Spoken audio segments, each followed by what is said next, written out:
No, Same I thing. feel like where I'm at is like this is Yeah. where I need to be. As long as This is my place, like as yeah, a teacher, yeah, right? Like to this is where I'm supposed to be. Like I feel that. yeah. We all have that teacher in our lives that can change us forever. For me, that's Mr. Hurd. I've known Mr. Hurd for 10 years now.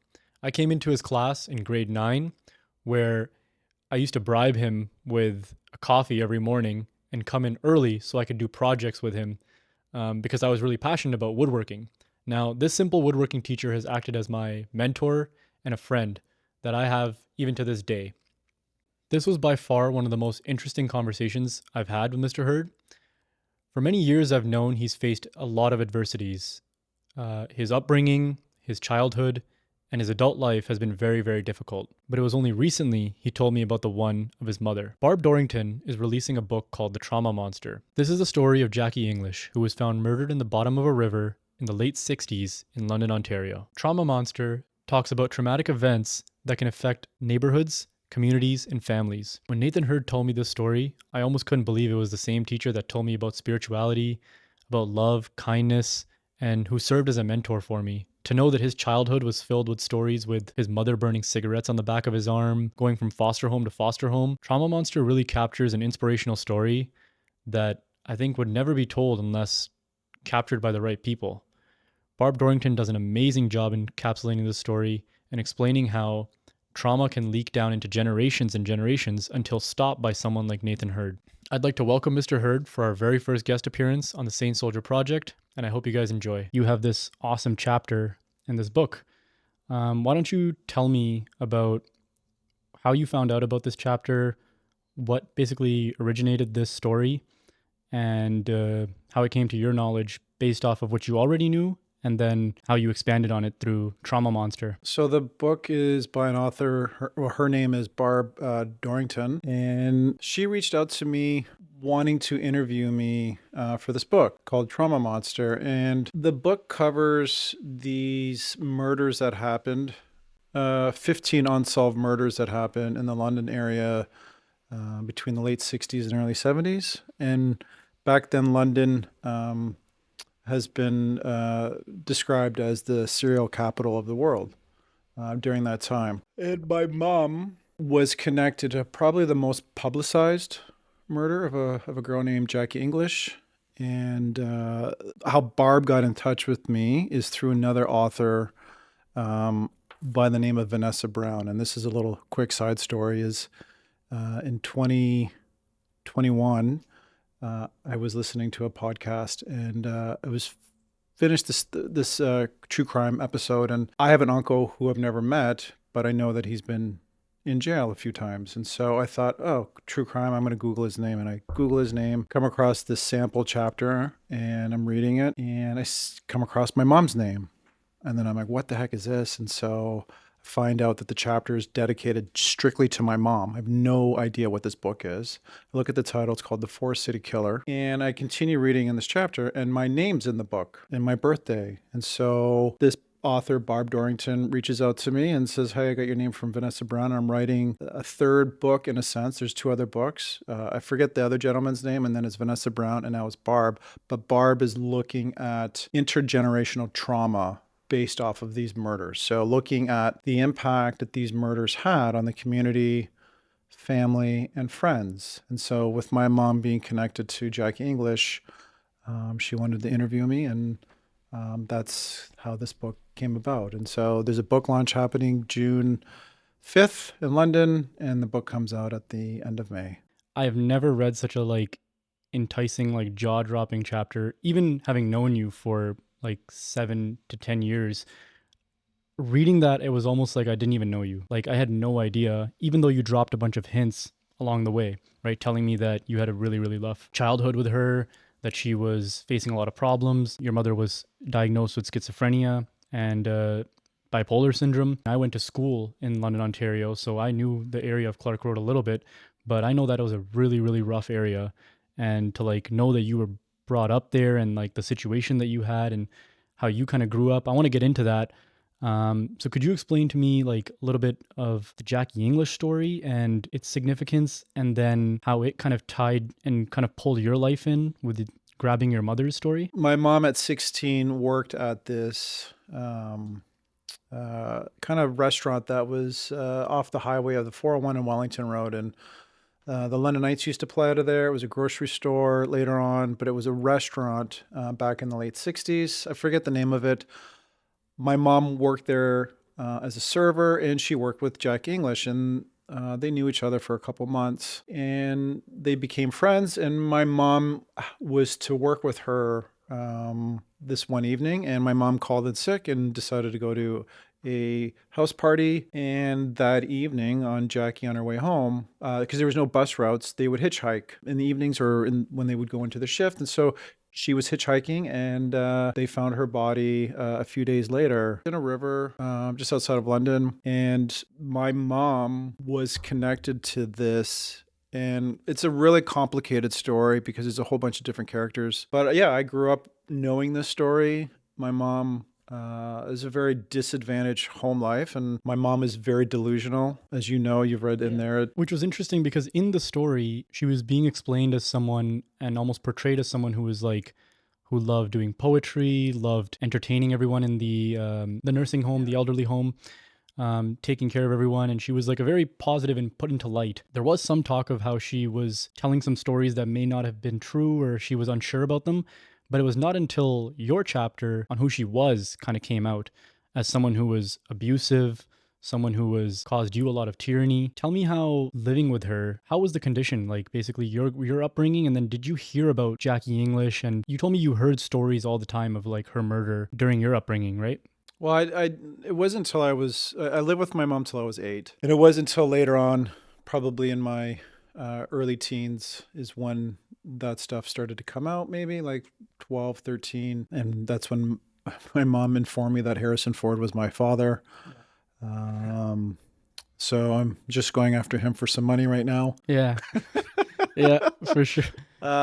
So I grew up in this home with this woman who shouldn't have been a parent, was not capable to be a parent, and was mentally ill. And it was a very traumatic environment. Yeah, I want to gauge like to the degree because like I think it's a lot of people have, you know, issues behind closed doors, and you know, we all have conflict with our parents and stuff like that. But for everybody else, I want them to understand like the degree and magnitude of your like upbringing as a child. Like I have a passage here, if you don't mind. Sure, I'll read it. yeah. So it goes, when I was 7 or 8, my mom attempted to kill me by suffocating me with a pillow over my face while I was sleeping.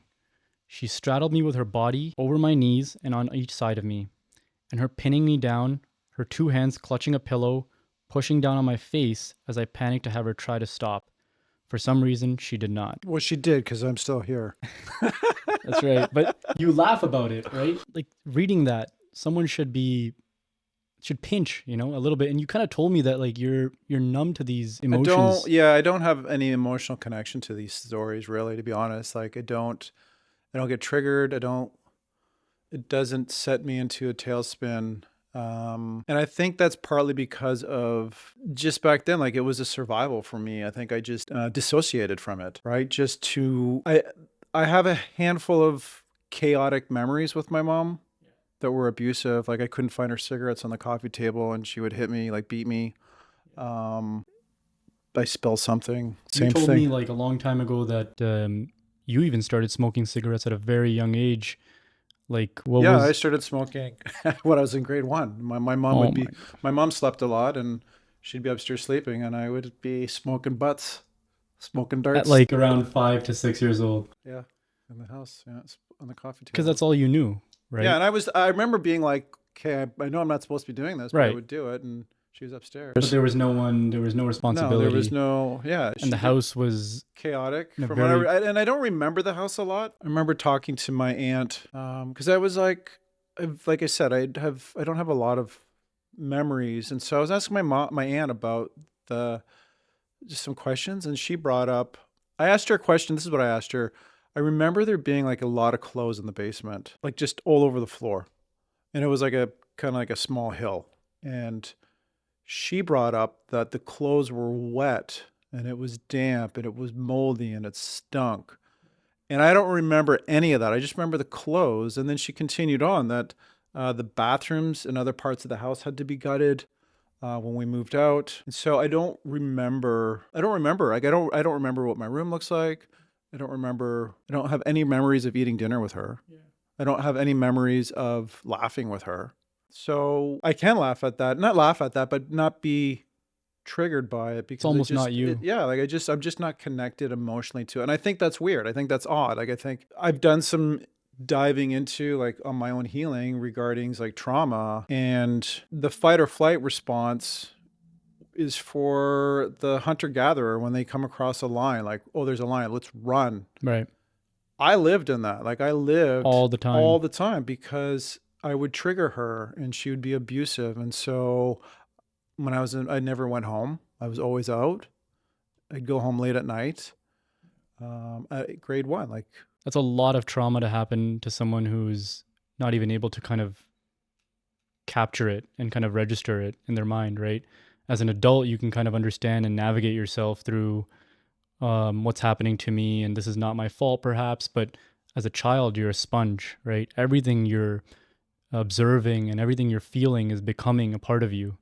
And at that kind of age, it's very tough. And I've even read that, on a psychology level, that perhaps you don't remember a lot of things is because trauma can actually cause like blindness, both a little bit physically and in the mind, in such a way that you purposely kind of block these receptors that want to receive these as memories, and you just shut them out.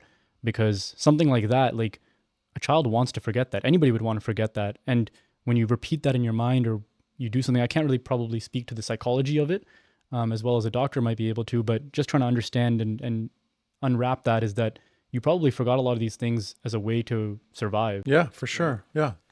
I remember having the conversation with my mom where she got down on her knees and looked me in the eyes and said, you're going to be taken care of by other people. And so I went to different kind of like group homes.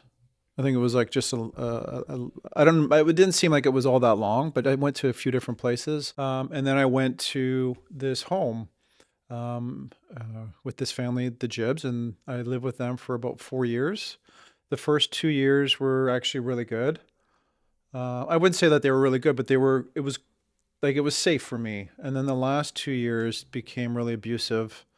And I not so much on me. I did get hit, but it was more this family, just they would fight all the time. Like the mom and the dad were always fighting. And then there was some conflict with me and the mom, and then I ran away. And I got reconnected with my best friend in grade 1, the Candies, Dan Candy, and I showed up out of nowhere, out of the blue. I took a bus. I don't know how I got there, and I just got on. I took 2 buses on the opposite side of London, Ontario, when I was in grade 8, and I've been to their house maybe once or twice, but I got there, and that. I showed up out of nowhere, and they're obviously they're like, what's, why is he here?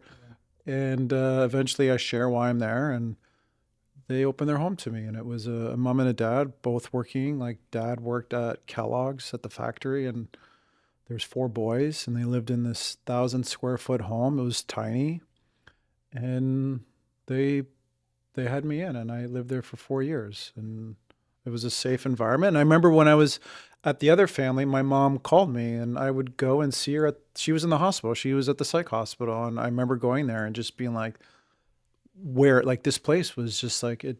I was scared to go. Like I didn't want to go to see my mom.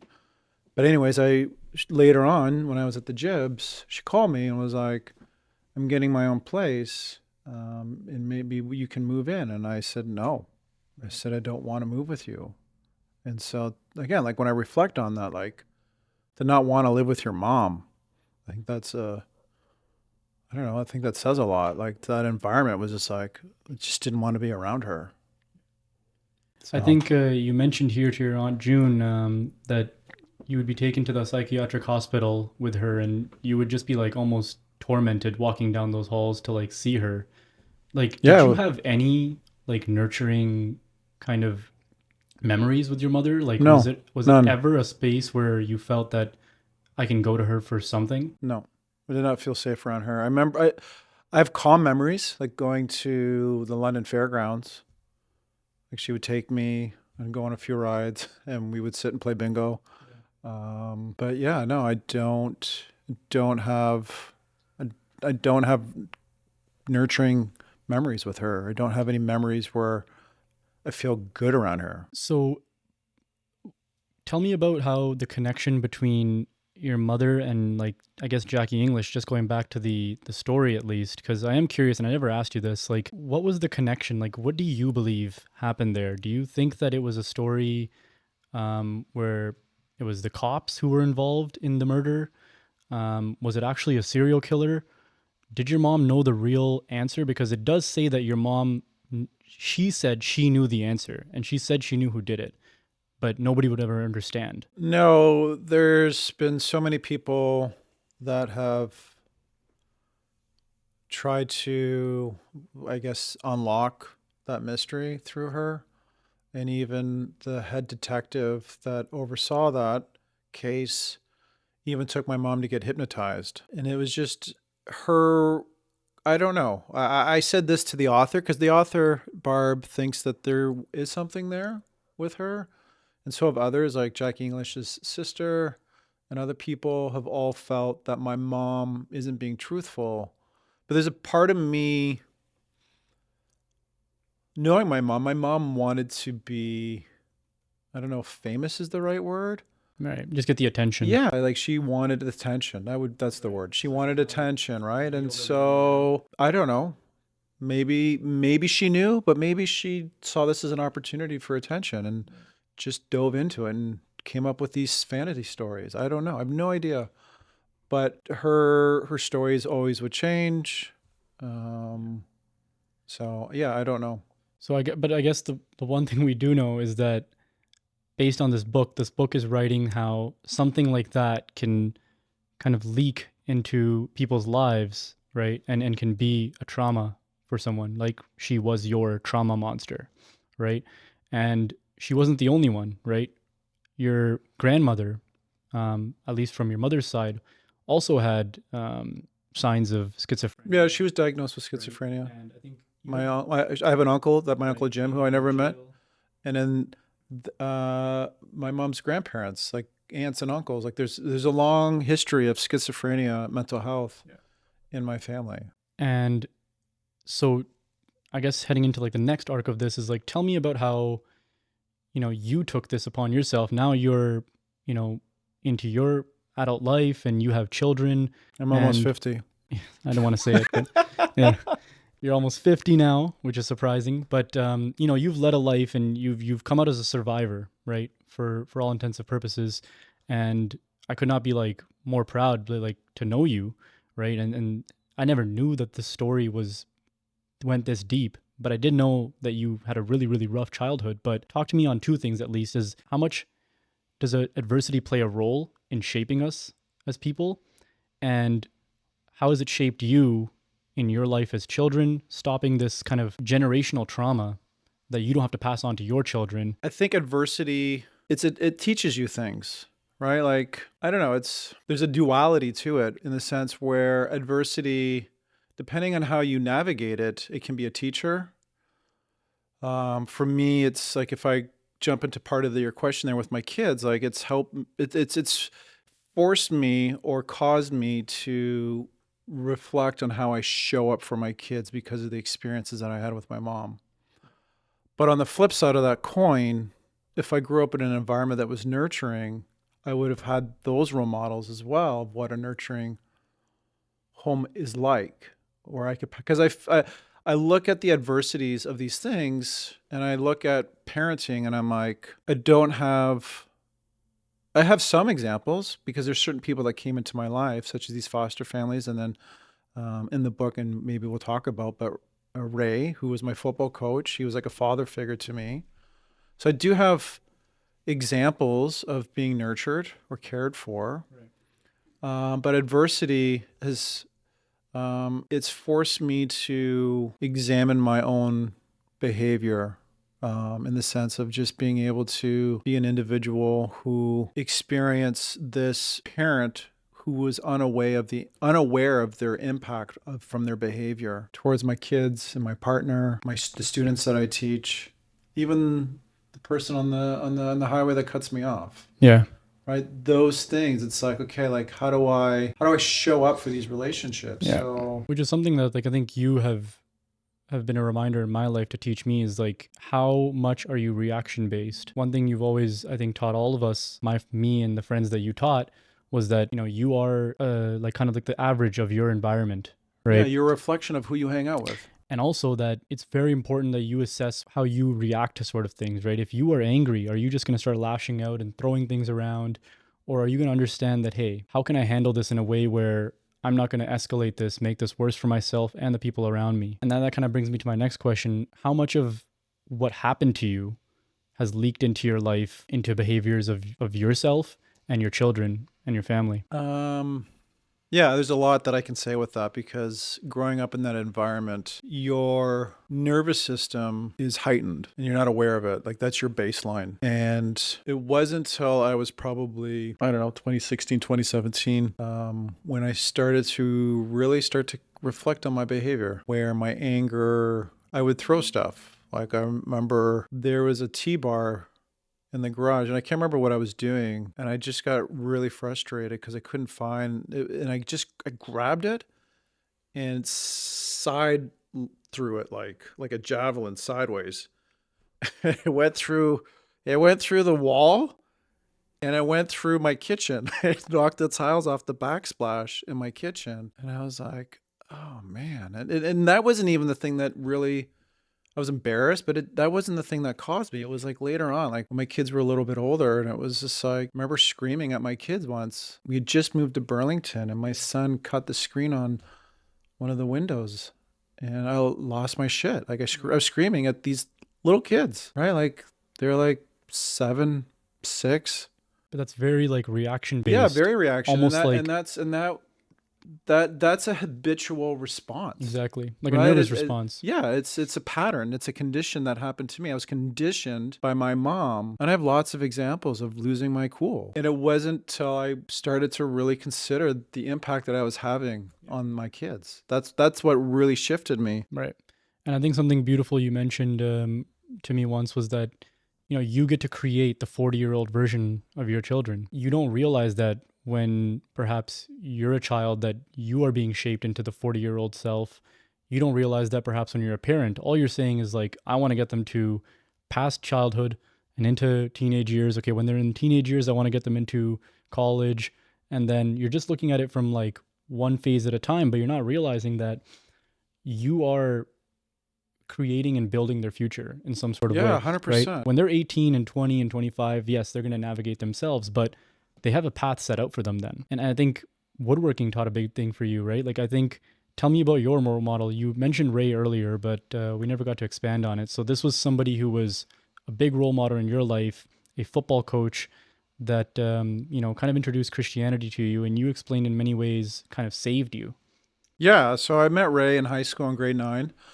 He was my high school football coach. He worked for an organization called Youth for Christ, and they ran a program called Campus Life that was like once a week, and they had these outreaches that they would do at different high schools with these Youth for Christ workers. And so we would all hop in this like van, and we'd go to the Youth for Christ office, Campus Life, and they would play all these ridiculous games, almost like SNL skits, like really fun. It was a lot of fun. And then at the end, they would do like Christianity talks. And I became a Christian in high school through that. And Ray was a father figure to me. He was a man that took an interest in me. And just took on that role that I'd never had. Like, I had in the candies, like Bill had that positive influence on me, but I didn't feel that strong of a connection with him. I always felt like in the foster care, I always felt like a black sheep. And that's probably just my own self projection too, where I didn't feel like I fit in with the family. I always felt like an outsider. Well, rightfully so, right? Right. And so, but they would do their best to make me feel welcomed and loved, but I always felt on the outside. And Ray was really the first person that I felt really connected to. And so Ray played a huge role in that with me and in my life. And I actually just sat in your driveway talking to him. He called me up and we just had a quick chat. So Oh, so you still keep in touch? yeah, we still keep in touch. He was the best man at my wedding. And yeah, so, and he's seen my journey, and I'm no longer someone that identifies with Christianity anymore, but I believe in God, and I still feel like I have a relationship with God, but it's totally different than that path used to be like. I have seen you be a father to your son and your daughter. Mostly, I've heard a lot of stories about your son. And the other day, you were telling me that he went to church and he's gained this like sporadic interest in Christianity, and he wants to explore that, and telling stories about how he's very interested in that. And he dragged you along. I don't know how long you've been since you've been to church. It's a decade. Right, but the question goes deeper, and it's circled around your absence of having that father figure in your life. After deep investigation and finding out Harrison Ford isn't your father, and that he was an actor Yeah. that went to California and wasn't a random story that was told by your mother, but you didn't have one. So you knew what a mother shouldn't do, but how did you know what a father should? I feel like I'm still figuring that out. Like, I'm like, I don't know, like for me, I look at my kids and I've changed a lot. Like, I've changed a lot with them. And it's, to me, I'm trying to be present where they feel seen and heard and they feel safe. One of my heroes or pillars in this journey that I'm on is a man by the name of Ram Dass. And he's the spiritual teacher that connects mainly with Hinduism, but really just one of his quotes is being an environment for others. And that speaks a lot to me, is like, I'm an environment. I'm creating experiences for other humans, for other beings. My mom was an environment that created these chaotic experiences for me. And so now it's like, okay, I have an opportunity with my kids. How do I create an environment where they thrive, they feel safe, and they feel heard? I feel lost most of the time in this place where I'm like, especially now with like technology and phones and just trying to be present with them. And and maybe this will change, but where I'm at right now is just presenting questions to them, because I think just life is just a series of questions, and growing in our awareness and reflecting on who we are and how we interact with each other. And so, yeah, like Cohen, how church happened was, he said to me, he's like, Dad, I think I may want to be a Christian. This is like a couple months ago. And I was like, why? Right. He's like, well, what if it's true? And I'm like, well, what if what's true? He's like, well, hell. And I was like, okay. I'm like, I can't prove that hell is real or it doesn't exist. But I'm like, what I can say is, if you have a relationship with God based out of fear, do you think that's a healthy relationship? Like, what if you and our relationship, and you were always afraid of me, and that's how you had a relationship with me, because you're always scared that you had to be this person or whatever. You're going to be punished if you don't behave a particular way or believe a particular thing. I'm like, do you think that's healthy? And he's like, no. And so it's like, okay, like, and now he's exploring spirituality or Christianity. And I'm like, yeah, go for it. But like, be inclusive. No, but I think that's something that you've nurtured into your children. That's a really, really good thing, which is you don't try to give them the answers, right? Which is No. what I've noticed, is like, you don't try to be like, are you sure you want to do that? This is how this ends. Because when you do something like that, your projection is arising from your experiences, Mhm. right? And you need to let them go and create their experience, figure out for themselves what they think the answer might be, and make sure that, they're at least discovering the right things. I think parents do that a lot these days, is that they say, we have experience, so this is how the world is, and this is what the answers are. But it's like, this is like your generation. This is your 50 or 60 years on this planet. This is what you've learned and gathered. And I think parents should shed light on their experience and kind of, guide us, so we're not doing, we're not in anarchy. But to give someone, at least children, the answer is a very dangerous thing, because when you categorize something and you give something a name or you give something an answer, then that's how they see the world, right? And I've noticed many times, maybe you haven't even noticed how much you do this, but I think it's very, very commendable that your relationship with at least your son, which I've heard more about, is beautiful, man. Like, you always try to open up and give him that space to be like, what do you want to do here, right? He was into hockey, or he was into a sport, or he was asking very difficult questions at a very young age, right, to you. And you have to be very careful to not give him an answer that you want him to. Well, you're conditioning them, Right. right? Yeah. So I'm just trying not to, I'm trying to lead. And I do say this is like, I'm not smarter than you, but I have more experience. And so Exactly. I'm parenting out of my experience with both my kids, with my daughter and my son, right? And having these conversations and trying to, I am trying to condition them to be thinkers, Sure. right? No, of You know course. what I mean? Like, That's what experience gives us, right? right? Is Like, that we know that this, and this works, but how it works should be up to them, right? We know that if you work really hard, you will, eventually see the fruits of your labor, right? If you are good to people and kind to people, people will be kind to you back.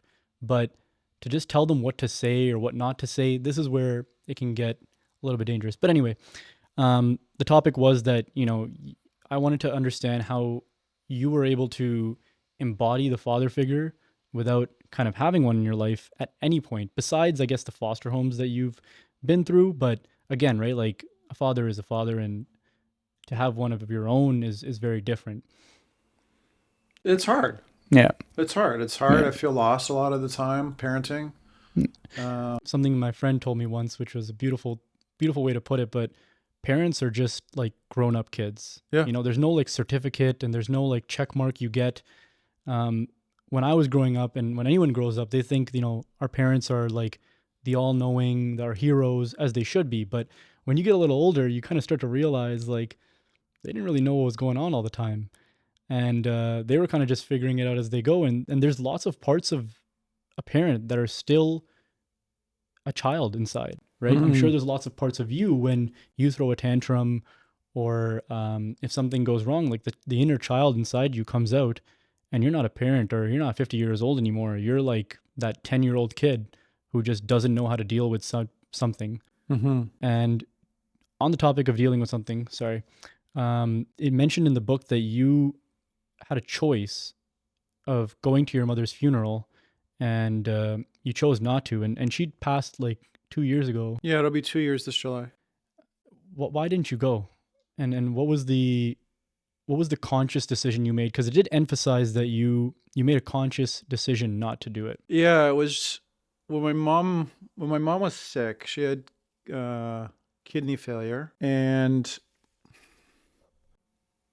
my mom, I was always triggered when I was in her company. Always. There was never a moment where I felt at ease. I was always in a heightened state. I didn't like being around her. I didn't like talking to her. And even though the adult part of me knew that she was mentally unwell, but that energy in my body was so overwhelming and so intense. And so I would always, when I would visit with her, and I kept in touch with her. Meanwhile, I could have just said, fuck it. No, you just, took care of her. Yeah. Like, I didn't take care of her. I couldn't take care of her, but she was in a nursing home for many years. She's been in it for a long time, thankfully, that the system was able to provide that for her, because I wouldn't have the capacity to care for her.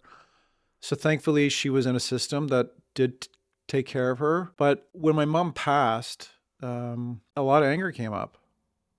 Just a lot of anger around this person. And it was like, you knew you weren't unwell. Like, why didn't you just give me up for adoption? Like, they go these thoughts, like a lot of anger. And at that time, I'd found out about my dad through ancestry.com, matching with a first cousin. And around that time, he had gone the other way. It was a very open and welcoming relationship, and that went sideways. And so now I had this man who was my biological father now disappeared. My mom passes. And so it was, and I don't have any siblings, and it was just me, and my two aunts. My other aunt June had passed. So now it's just my aunt Sandy and me, and my mom doesn't have any friends. And so it was just like, I just didn't want to go. It just was so triggering for me. Like, I didn't have anything to honor her with. And still feel like I need to honor her to a degree. Like I could just trash talk her and say all this stuff about her.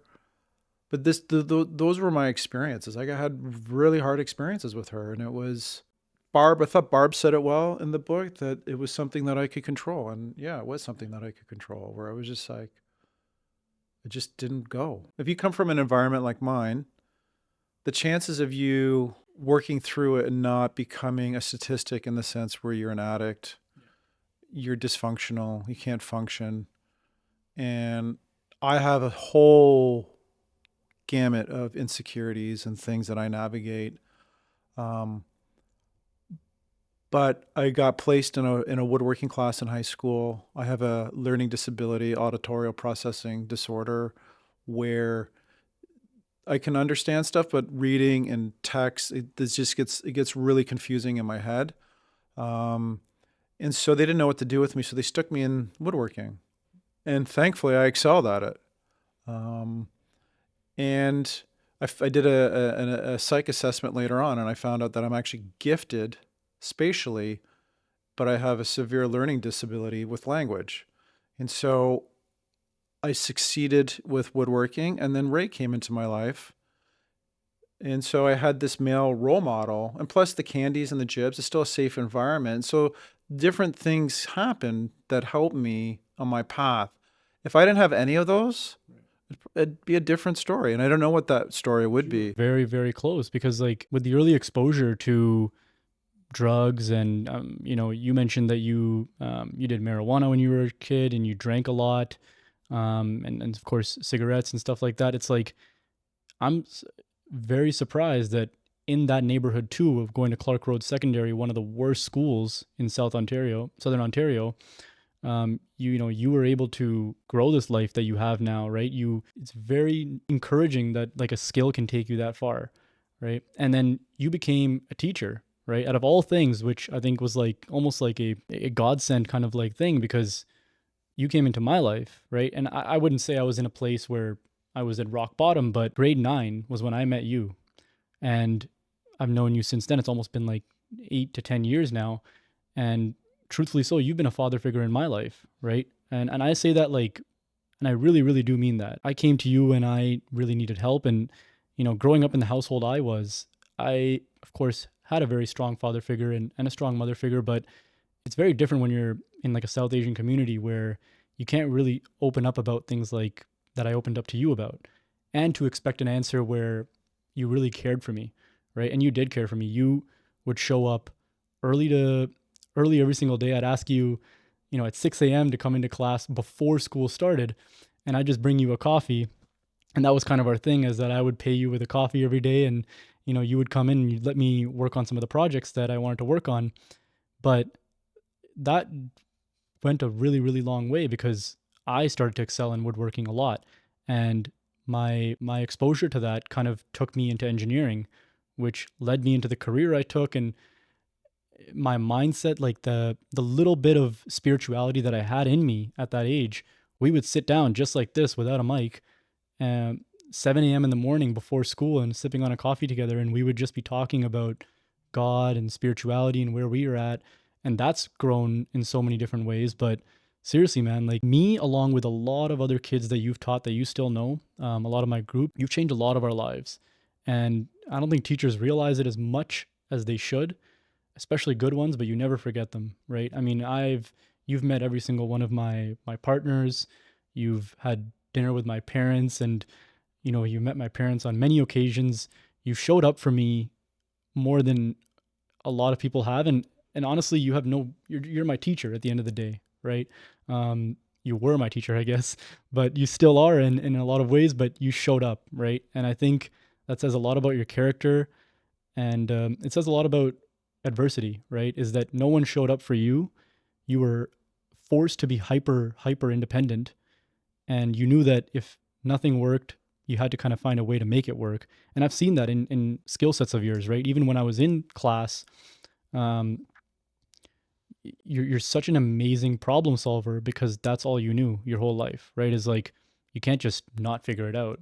You need to find a way, right? So in that way, you are gifted. I don't know if that means spatially gifted, as you mentioned, but you're an excellent problem solver because of those things.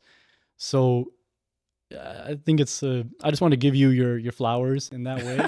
No, but Thank you. I seriously, appreciate it. No, uh, I I've do. said it That many, means a many lot. times. Yeah, I've said it many times. Um, and I'm never gonna let you forget that you played a really, really big role in my life. My parents know it.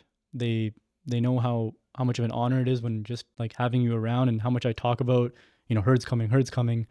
Um, and to this day, you've always just been Mr. Herd for me, like even though I know you call me Nathan for the first time today. I know I can't do it. It's just, a sign of respect, and it's who you were to me, right? But you've changed, like the things you've said in class to us and the things you said to me, they still ring in my ear because it's different when it comes from experience, right? You tell me that the people around you are the average of who you become. That's not just like a fancy quote you found online, right? That's you telling me that, hey man, like I grew up in a shitty place. I grew up in a rough life. And who I am today is because of how I changed my environment. You told me that you just got out of London, right? You went to Montreal, No, I went up to Muskoka. I worked at a camp for a couple of years up there. and it's like you realize that being in this area is just it's gonna surround Yeah. me with this toxic, kind of behavior, and I need to escape. And the people I hang around with, like very easily, you could have hung around with a lot of knuckleheads, who were doing some stupid stuff, and just in a minute, you get convinced that something is cool that isn't, and you're in a situation similar to your mother, right? And it's not too far, right? I would say I was the same way. Like I hung around some knuckleheads in high school too, and I had a great group, but some people weren't going in the right direction. Some people had different missions in their mind, right? And it wasn't aligned with my missions. And when you realize that, hey, like these people are who they are and they're going to stay this way, or at least head down their life path, find who's going to bring you into that next stage of life, that message goes a long way. And this is just one among many, many things that you've kind of like told me, right? Um, I kind of want to like switch almost the topic over a little bit, if you don't mind, to tell me about the where you are in spirituality right now, because you've told me that you're away from Christianity. Um, how are you coping with at least the soul part of your life? So I want to share just with Heather. So Heather's my partner, and you asked me a question about parenting, and I've been with Heather for now 3 years, and she is just an incredible human. Where she's probably the most nurturing person um, I've ever met, and she's funny. She's the funniest person I know, and super creative. And she's been really good with me in regards to exploring different things with my kids and doing different things that I wouldn't have thought of or done without her. And so that's been huge. That relationship's been a really pivotal point for me on my journey. And she's a Buddhist. She has a Buddhist practice. She chants, and I'm on a different path. I don't identify with Buddhism, but I do explore that path. But I'm more of I don't have a specific tradition per se, and that was actually one of the things when I went to church with my son on Easter Sunday. I was starting to really appreciate like community. Community is a huge thing, right? And um, seeing the community of the church and the symbolism. I was just like, I was pondering that. I was like, oh, there's a lot of richness to that, right? And so I'm not against Christianity. I just don't identify with it anymore. And for me, my favorite book right now is the Bhagavad Gita. And I love that book. Like it's so enriching, and it's for someone that believes in God, it's this act of service, like without looking for a reward. Like I was in a really funky place recently, like really, really, really, really hard emotionally. I was feeling really hopeless, and these old patterns were coming up of anger and just feeling like a victim. And I was reminded of in the Bhagavad Gita, it talks about service.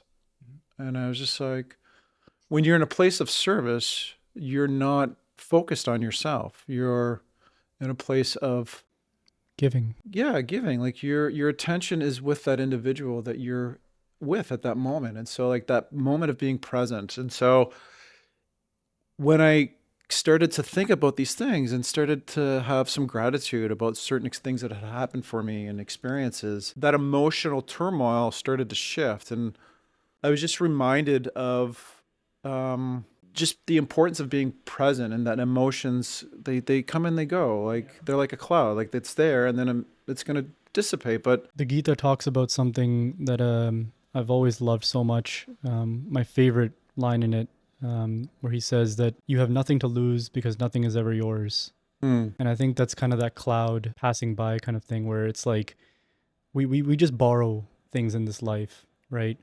Um, who I knew 10 years ago, I thought was an enlightened person, right? And this is coming from my perspective. You don't think this way because that was 2017 and you were saying that you were in a rough place. I used to come into school and be like, this is my favorite person ever, you know? And I get to hang out with her today and do stuff, and we get to do stuff together. But I didn't know you were fighting battles. You evolved, and you said 2021, you started to have this new phase of your life, and you let go and you grab things in this world, and it really is true that nothing is yours. You know, mm, when you start to move with that mentality that we just borrow. I'm borrowing your time today, right? mm. I went to California and I didn't see you for a while, and then I was busy and I didn't see you for maybe 2 years, right? Who knows? Maybe that could have been moved to 10 years, right? And you would have just been a person in my life that impacted me. But now you're standing here and I'm borrowing your time again. You with your significant others, right? You with your mother, you with your children. It might be longer time periods, but we really do just borrow each other's time. And when you start to think that this never was yours to begin with, then you don't grow this attachment, right? This is a big, big pillar in Buddhism, Sikhi, and Hinduism, is that, you know, to stay away from attachment, Mm. right? To when now I look at you and I'm like, this is 2025, and you're even at another level of your enlightenment and spirituality.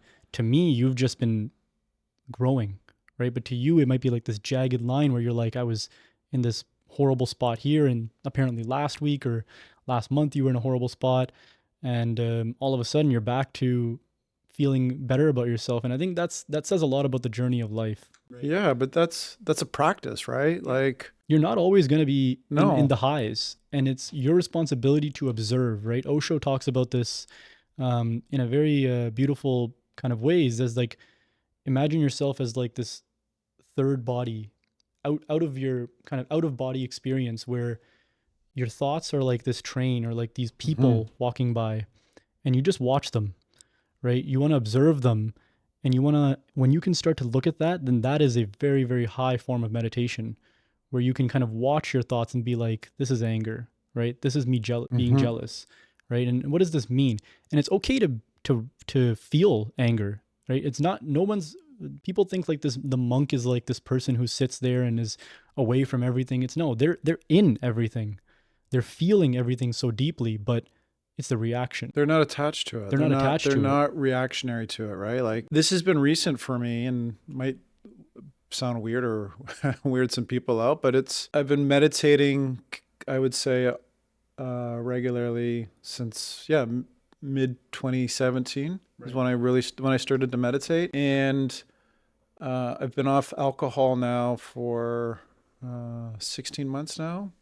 And those two things together have been really pivotal for me, essential, where now I'm having these moments where you were talking about observing. Like for me, the stability in consciousness is through the body. Like when I meditate, my mind's wandering, but there's this new I don't know how to articulate myself on this, but there's this new experiencing that I'm having through meditation is I'm connected to my body and these energies that are, I've had a lot of, when I sit, there's a lot of uncomfortableness.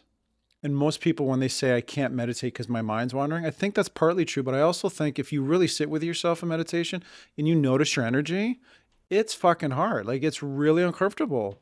And you just sit there and you're like, "Woo," and then your mind, like, I got to do this, I got to do that. But if you really just sit with your energy and notice your energy, that's the gateway. To me, that's the doorway to stability through your emotional reactionary behaviors, is getting out of your head, because there's a million storylines that you're addicted to or you're convinced are true. But if you can get out of your head and then you can connect to your body, then you start to observe, like what you were saying about watching these behaviors, and you're not attached and connected to it.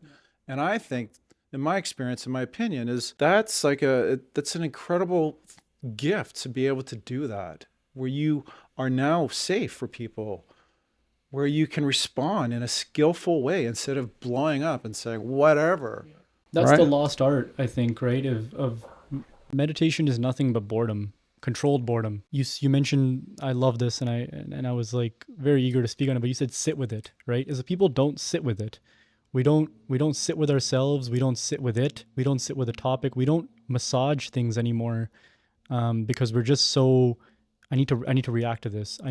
Something happened. I need to talk about it, right? And it's not even about coming out with a better response than you would if you were expedient, but rather that you understand that there's something beyond what I'm feeling here, right? Well, it'll pass. It'll pass, Right? right? It always passes, but it doesn't even have to be a bad thing. It's just sitting with it, and meditation, I find, is nothing but boredom, because we were not bored anymore as people. We're constantly given like dopaminergic reactions around. We're Instagram or social media, or this is happening in the world and this is happening in the world. Like, we don't have time to be bored. And if you just like sit in a room and look at a blank wall, the amount of peace that will come to you, or whatever needs to come out, at least you can feel it. Yeah, but that's through practice. In my opinion, that's practice. Like, It is practice. right? Like you sitting over and over and over and over, and then it starts to shift. That energy in you starts to shift, right? And to me, like having chaotic energy and now transitioning out of that into more of a, I wouldn't even say it's neutral. I wouldn't say it's joyous. It's joyful, but it's a neutral energy that I'm now experiencing, where I'm not reactionary, or I'm less reactionary. I still am reactionary. Yeah. And my point was going to make is, when I had that really hard moment, which was just recently, they're less and less. Like when I would get into a funk like that, that would last a week, where I was in this hopeless, intense funk. And then maybe I'd get out of it for a short stint and then I'd go back into it. Now what's happening is it's further apart. And when I do get in it, this recent one it was a day. It wasn't even a full day. And I was able to snap out of it. It's training. Yeah. It's that practice. Especially people who don't do self-work and, don't look inwards. These people, when they finally do, and like go on a trip alone, or they're forced to be alone, they start to freak out, because they don't know how to be with themselves, because all the bad thoughts start coming out. Shame, guilt. All these horrible things start coming out. And it's like, whoa, who's talking up there, right? Who's saying all these things? And it's like, that's you. And then you feel it. And that's all the parts of you that you put into like this black box, right? And once those start coming out, and you don't know whose voice that is, and who's saying all those nasty things, or is blowing up your ego, it's a dangerous thing. And that's why, like, you don't have to sit cross-legged and do all that. That's not what meditation is, right? I think that's what it's a very, people can do yoga nidra. Like, I know Huberman talks a lot about this, which is, it's like the pose of Vishnu, but essentially you're in like an upright position, almost laying down, but you meditate in that way, right? And some people meditate in forms of exercise, right? Like, I think one of my some of the best meditation I get is when I run, or when I'm at the gym, right? Because my body's going, my blood is going, like my mind's active, and everything is in that healthy phase where I can start thinking and my mind's working at its highest capacity. That's meditation for me. So these are great practices, but it's like, look at who is speaking about these kinds of things, right? Like, to sit in front of you today and be like, someone who went through this whole journey of life, a very, very rough journey of life, but now you're talking about Buddhism and spirituality, and you work out every single day. Like, I think you wake up well into the AM hours. Yeah, I get up around shortly after 4. There you go. Like, it's like, what what kind of person has come out of this very, very difficult journey of life, right? Very easily you could have been broken. And I think I would love to get this story out. I hope I can share this story as much as possible, because you've been such a hero in my life before I even knew any of this. And then knowing this, and it's like, this is incredible, to have that, to have almost no role models, nothing to look up to. And I mean this in the best ways, but you really didn't, right? And you chose to, there was something inside you, and you chose to fight it, and you chose to come out on top, right? And then you have 2 beautiful children, you have a wonderful partner, everyone around you is happy, and you're one of the best teachers that I think the school has ever had the honor to have, and definitely my favorite teacher. Well, thank you, Tesh. Yeah, I appreciate that. Thank you. It's been amazing to be on this and to see where you're at. And I'm grateful for this friendship and this relationship, and that we've been able to maintain it. Yeah. We got to have you on again for a different topic, a lighter topic, but right. we'll talk again soon. Okay, awesome. Well, All it's right. been a pleasure to be here. Thank you so much. Yeah, thank you. Round 2.